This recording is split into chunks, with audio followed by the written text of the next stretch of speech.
what would I hope people would say about me? And so you create a purpose statement.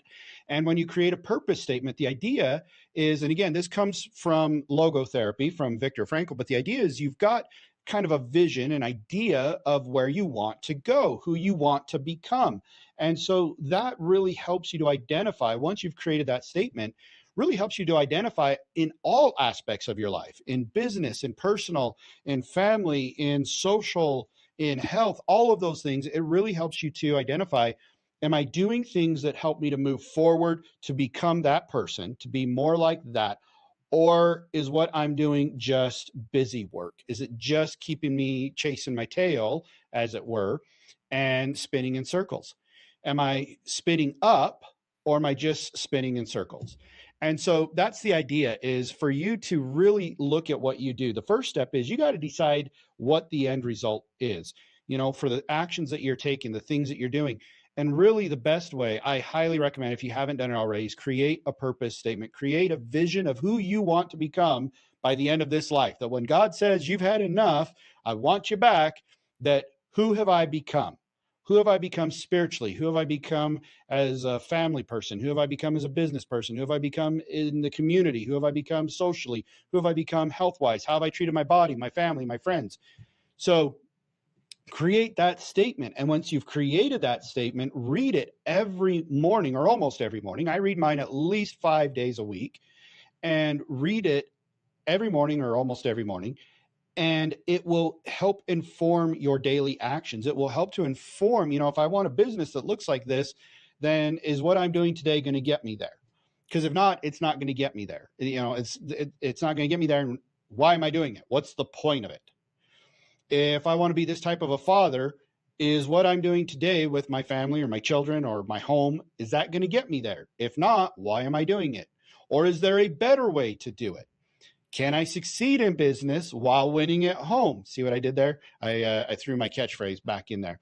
Can I get the twin win if that's what I want? So that's the idea, but you have to define that. I talked about this before when I talked about people not knowing what they want, and it's okay to want.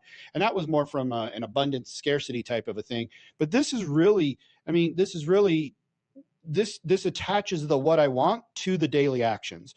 Is what I'm doing today, is it busy work? Is it just busy work? Is it just something that someone else could do, or that it doesn't need to be done at all? So there's three things that you could do. If it's busy work, you can automate it, you can delegate it, or you can eliminate it. And if it can be automated, delegated, or eliminated, and your business will still be fine, or even better, then it's busy work. That's how simple it is. I call it my AID method, ADE. Automate, delegate, eliminate. If it can be automated, delegated, or eliminated, then it's busy work, and it either doesn't need to be part of your business, or it can be done by somebody else in your business. Also in your life, if you're a church leader, can this task be automated, delegated, or eliminated? If it can be automated, delegated, or eliminated, then it's not something you need to do as a church leader. If you're, as a parent, can this task be something that is, you go, well, how do we automate, delegate, or eliminate? Well, let's say taking out the trash, for example. Can you delegate that to your 17-year-old son? You betcha you can. So that doesn't need to be done by you, right? It teaches your child some responsibility, teaches them chores, teaches them to take personal responsibility for an assignment, as well as for part of the house.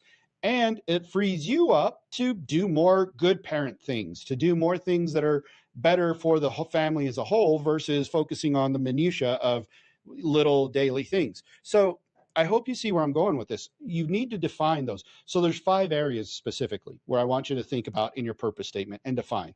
Your first area that I want you to think about is your family. What kind of a person do you want to be in regards to, or in relation to, your family? How do you want your family to remember you? Your family. Your next is your social, or your friends, your community. This is, how do I want my community? How do I want my friends? How do I want my social circle to remember me? Okay, what kind of a person do I want to be there? The next is your health. You need to think about your health. In what kind of, how long do I want to live? Do I want my final days to be miserable and in a hospital or with tubes coming out of me? Or do I want to be active and vibrant until the end of my days? So therefore, I have to do X, Y, Z to become that type of a person. So your health. So your family, your social, your health. Your fourth is your spiritual. Okay. So this right here kind of ties all of these together. What kind of a person spiritually do I want to be? How do I want to think about things? How do I want to look at bigger pictures? You know, and I'm not talking about religion. I'm talking about your spirituality. Now, that could be religion, that I want to be this type of a person based on what my religion says I should be. Or that could be I want to take care of the environment because I feel that that we're all part of one big family here on the earth, spiritually speaking, and I want to help take care of things. You know, there's a lot of ways, but spiritually speaking, where do you want to be? Because none of us are where we want to be today, so we need to grow into that. Now, once you've defined those four things, your family, your social, your health, your spiritual life, then you can define your career. The reason why I say that till last is because if you define all of these other things first, then your career you can easily define and create a life, a business life that supports these other four things rather than contends with them.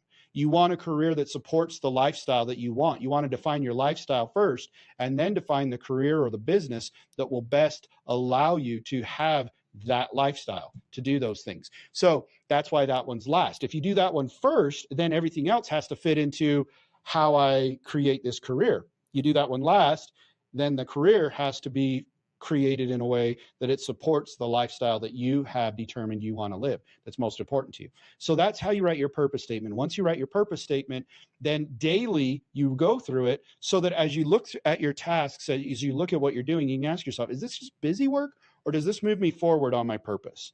Okay. Does it really move me forward? And that doesn't mean that it always has to be a big thing. Sometimes we have to do little things to move us forward, but is it really moving me forward? Or is it a side quest? Is it a shiny object syndrome? Is it something that's going to take me off course here? And this is how we stay on course. Now, that being said, I want to give you one last piece of advice. And the advice is this: your purpose statement is a living document. What do I mean that it's a living document? Well, what I mean is that as things in your life change, as new opportunities arise, or as certain things that are out of your control change, you may have to tweak or change certain things in your purpose statement.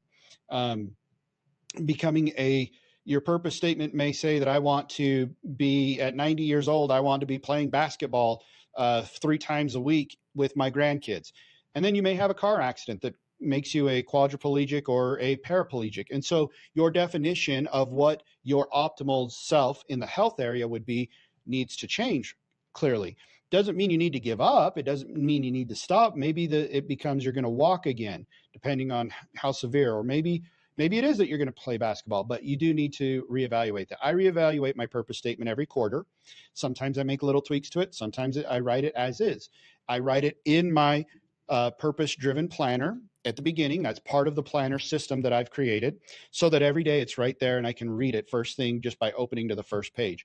And so by doing that, and every quarter reviewing it, and then having an annual review where I really dig deep into it and say, okay, what course corrections do we need to make, either in the statement itself or in my actions to course correct to become more aligned with the statement, then it allows me to progress and move forward. So that's what I want you to do. Go ahead and do that. Please leave a comment down below. Let me know what you think about this idea. I know that I've narrowed it down to 5. I started out with like 15 life domains. That just got unwieldy, then down to 10. Now I've got 5. Let me know what you think about those. Let me know what your purpose in life is. And if this hopefully was helpful, give me a hashtag live. If you're watching it live, a hashtag replay. If you're watching it on replay, remember, you can have the twin win, but you have to design the twin win. So you have to design your life so that you can succeed in business while winning at home. And that is the key to this entire system. So I'll see you guys next time. Remember, stop existing, start existing. Stop existing, start living. See, it's live. That would have been edited. Stop existing, start living. We'll see you guys next time. Thanks for stopping by.